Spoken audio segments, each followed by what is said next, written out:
Hey guys, welcome back to the channel. Today I'm really happy to welcome a good friend onto the channel. He's a former social anxiety sufferer, although you would never believe it to look at him now because he speaks on stage at events, he plays guitar on open mic nights, he's an extremely confident, charismatic guy. His name's Sam Rogers and he's also a coach. And in this video, I really just want to allow him to share his journey with social anxiety and tell you guys a little bit more about that. So Sam, thanks for coming on, man. Without me doing too much more talking, could you just let people know like where you've been with social anxiety, how you overcame it, and where you're at now? Yeah, thank you for having me. This is something that I've always dealt with my entire life. I still have the feelings of jitters in my stomach every single time I do videos like this. Really? Going out and on the street talking to people, like it's a part of who I am. Yeah. But I've gotten to a place in my life where I've faced that wolf. There's like, I look at it as like, which wolf do you have inside of you and which one are you going to feed? Right. You have the one that is going to think horribly of who you are and what you're doing and your situation in your life is just shit. Yeah. And then you also have this other wolf of the other side, the optimistic wolf of positivity and overcoming with strength and courage. Yeah. And whichever one you give attention to, your focus to, that one will get bigger. Right. So that's basically where I put a lot of my attitude towards, because if I put a lot of my focus towards this one wolf, that is me, you know, why I'm not smart enough or like not good enough or what this negative person inside of me thinks, then that's just gonna become more of me. Because that's the thing that I'm focusing on. What we focus on expands. Yeah, where you put your attention, right? That's where the energy goes. Exactly. So for me though, I was bullied a lot in childhood. So I was the small, scrawny, tiny, youngest like looking kid in the school throughout my entire, you could go back to middle school, college, high school, really? All of it. I was just so scrawny and tiny up until when I started to work out a lot more and start to actually take care of myself. And so I was pushed around a ton. Just like used as like a punching bag. People would walk all over me figuratively, right? But I actually was bullied a ton. Like people would push me up against lockers and all that kind of thing. Right. I had a moment in my life where I really remember that was like a really heart-aching moments about social anxiety. And it was when this one guy in my class, he's like, you should think before you speak. And he said these words to me while I'm like raising my hand, you know, like trying to say something, my question to the class or my question to the teacher, because I'm just curious, like I'm naturally curious. So I had that question come to me, like that statement come to me of you should think before you speak. Yeah. It just hurt a ton. And so then my entire life just started to really get anchored in that thought and that feeling of like people are not gonna like what I have to say. Right. And that's really hard as someone who is a speaker, a coach, someone who loves to talk and give people wisdom and help them get through their own mental challenges. Yeah. So I've had to come a long way with trusting myself and giving myself the benefit of the doubt and just to pour into me and loving me. Yeah. Yeah. And I would say the opposite really is true for a lot of people. They need to think less, especially when they have social anxiety, because we censor ourselves so much, right? And that kind of comment is only going to make you more self-conscious and just shut down your kind of natural, authentic expression, which is the worst possible thing at that age. Exactly. And that's the funny thing is like, I started to think more about what I was going to say because I took it as like feedback. Yeah. And I got even more anxious because I was thinking even more because this person put this thought in my head that what I'm saying is not smart enough or good enough. Yeah. And so that made me think like, oh, I should probably think more. And this has caused me to be an overthinker in a lot of situations. Yeah. And it's not true. It's like this quote, and I'll tell you this quote that's changed my life. It goes, the worst time to think about what you're going to say is when you're saying it. Right. better to reflect afterwards. And Yeah. yeah, you just want to let that flow like naturally, right? Exactly. So I had to practice that a lot in my life. Yeah. After that situation.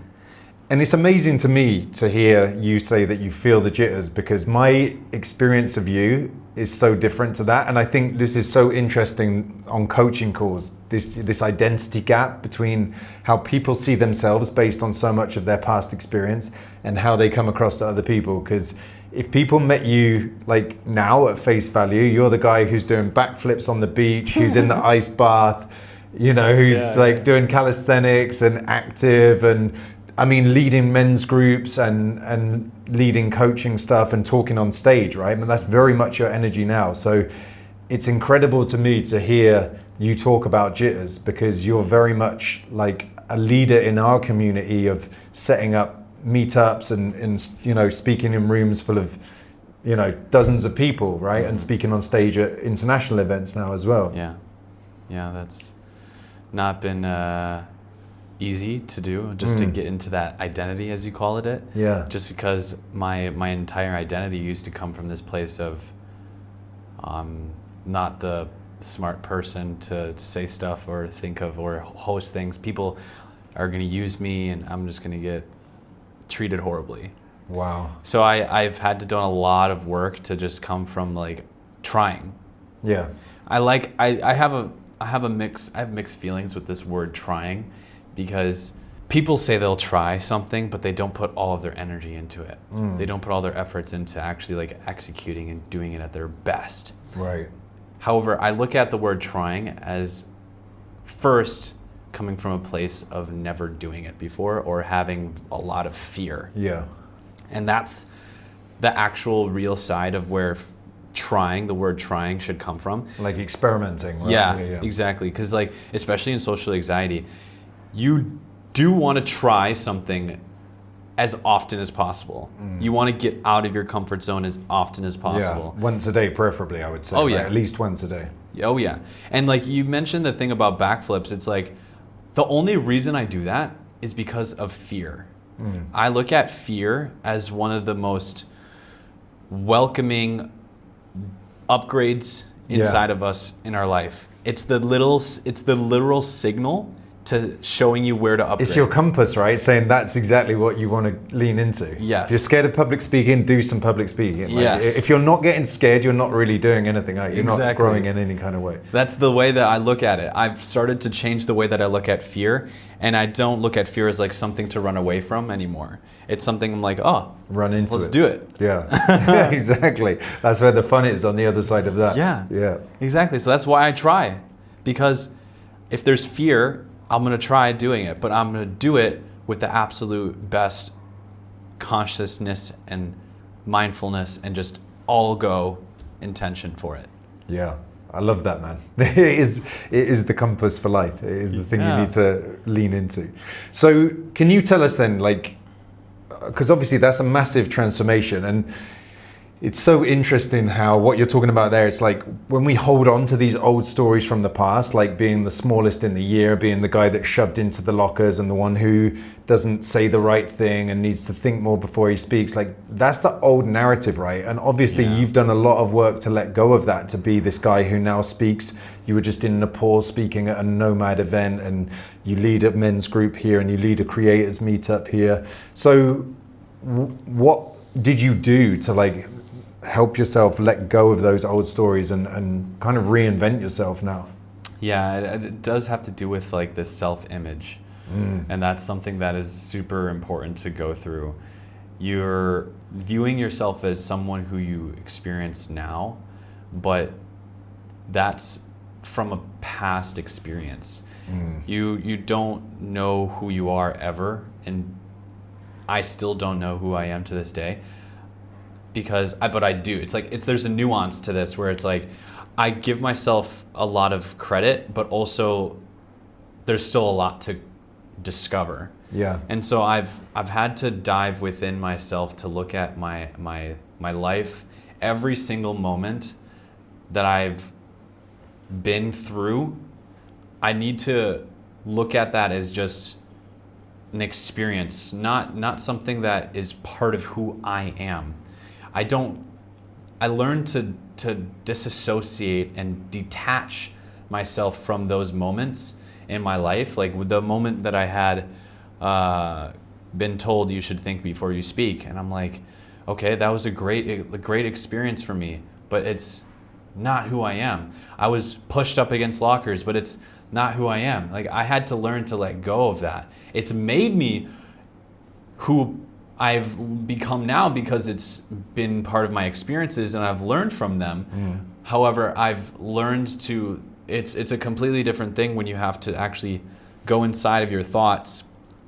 Every single time that you come up to a new fear in front of you, I look at this as like, okay, well, do I want to choose to admit the fear because the fear is coming from a place of uncertainty and old experience based on things that it was fearful in those moments before, and it's like, okay, this is why we're having more fear here because it's a leftover from the past, right? Yeah.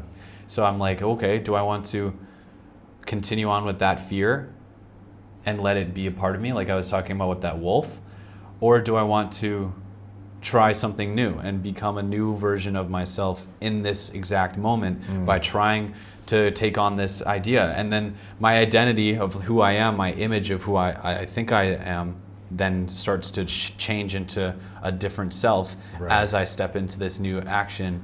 I want to be very clear with you because you're looking probably at this as like, oh, you're probably thinking this of like when you do public speaking or these events, and it's like, now I do that. But because all of what I'm talking about this in the very moments before all this even happened. Yeah. When I was just the small kid in college, just going through my own shit and going to class, doing my day-to-day work. Like I had nothing going for me, no girlfriend, like completely just at home all the time, just doing my own thing and alone. I had to look at myself in every single moment and choose if I wanted to live in that old fear or to continue into a new version of myself. And that is with every single decision that I looked at. And I also did like this whole 75 hard challenge. Oh, you did that as well? Yeah, I was reading the other day. I've had other clients who've said that's been really influential for them, actually, the 75 hard. Oh yeah. Yeah, that's the reason I say that is just because a lot of new self-confidence in yourself with that. Yeah, and it's so interesting, right? Because the self is a fluid thing. You're not a static entity at all. You're changing, and this is why, you know, I'm such a big advocate of just doing it the hard way. Like, don't take the medication. Like every time you do something new, you're like, wow, like I'm now the kind of guy that can go to Toastmasters and speak at Toastmasters, or I'm now the kind of guy that can go up and just talk to strangers or do that thing. It's like you have to keep stacking up evidence. Everything you do is kind of like a vote. You know, it's that James Clear quote, right? Every action is a vote for the person you're becoming, or something along those lines. And it's almost like you see yourself do stuff that you never thought you could, and then you're like, okay, now I need to adjust my self-concept because I'm now that guy. And you're in this relationship with yourself where you're building new respect for yourself, and that's how you build self-esteem, right? By doing stuff that you're proud of, and you're like, hey, I like you, dude. You're becoming the kind of guy that I actually like, you know. Yeah, you admire. Yeah, and that's really you know, I think what I'm trying to get across is this whole thing with social anxiety is it's quite an uncomplicated process in a way. There's a problem, you know, you don't like yourself enough, so start doing stuff that you admire, and then you build this relationship with yourself. It's a very practical, tangible thing. That's what I mean, you know? Yeah, I think it comes from people pleasing. I look at all of social anxiety as like it coming from people pleasing, and everyone has a form of people pleasing. Yeah. Because we as creatures are social beings, we're social creatures. Yeah. And so we actually thrive when we're around people. Yeah. And so then that therefore means that we need to hold an image of ourselves in society that is strong, that is powerful, that is successful, that is Liked. whatever. Yeah, liked. Yeah, accepted, yeah.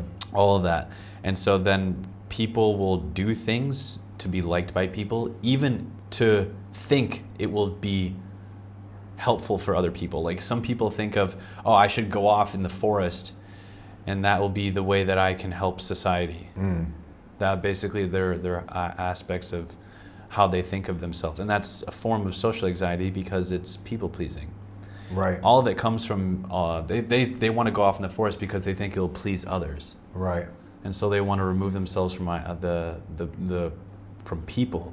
Right. And so I'm like, okay, well that doesn't help. Like, you want to be happy in your life, you're going to need to be around people. You want to make money in your life, you're going to need to know how to talk to other people. You're going to need to know how to be around other people. Yeah. Now, all of your life, your family and your future, and every single person that you come in contact with will help you Yeah. in some way. So I view it as an important skill, a very important skill, is like communication and like being around people. Right, yes. I mean, so important. And you can't, no matter how much you may have been hurt by other people and convinced yourself that you don't need others, you can't override 6 million years of evolution and biology, right? Like all the dopamine is released, all the oxytocin is released when you're in communion and connection with other people, you know, and people shut themselves down to that sometimes. And I would be sitting in my room on my own, smoking weed and doing all that stuff when I was much younger, but I was becoming embittered. And it literally is, as harmful for your health as smoking and all these other things, right? Exactly. It will kill you in the long run. So it is massively important. So, dude, I really appreciate you, sharing your journey and stuff. Would you be able to just like share a couple words to anybody watching this who's going through the struggle? Because I know, I have clients in their 30s. I mean, you're in your 20s, but clients in their 30s and 40s who are going through this, and they're stuck and they're not taking action. What would you say to someone who's just stuck in the pattern and hasn't taken the first steps to change it? Like the quote that changed my life, that I still think about all the time, is nothing has meaning for it except for the meaning that you give it. So all the times that I've been wanting to change and become someone, but also all the times that I've been thinking about where my life is right now and why I feel stuck and why I'm not happy with certain things and why I don't have a girlfriend or why I'm not having any friends and things of these sort. I look at all of that and I don't create meaning for it anymore, where it's like I mean to create something of it instead of letting it take control of me.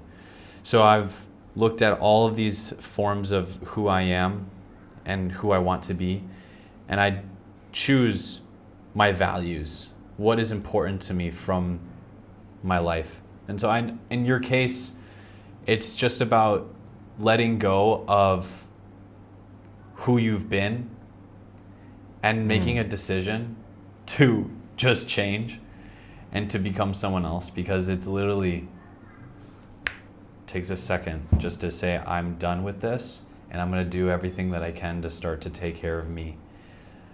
Your life starts to change, and it will drastically change the moment you start to take care of you. And that is 100% the way that I look at life. Your life will that becomes the best day of your life ever. Yeah. And you start, because so much of social anxiety is about living, you literally feel like your life is a performance for other people to judge or something. It's all on their terms. It's like, and then you start living for yourself and doing what you care about and becoming way less interested in what anyone else might think of that. And that's a huge liberation, right? Start living life on your own terms.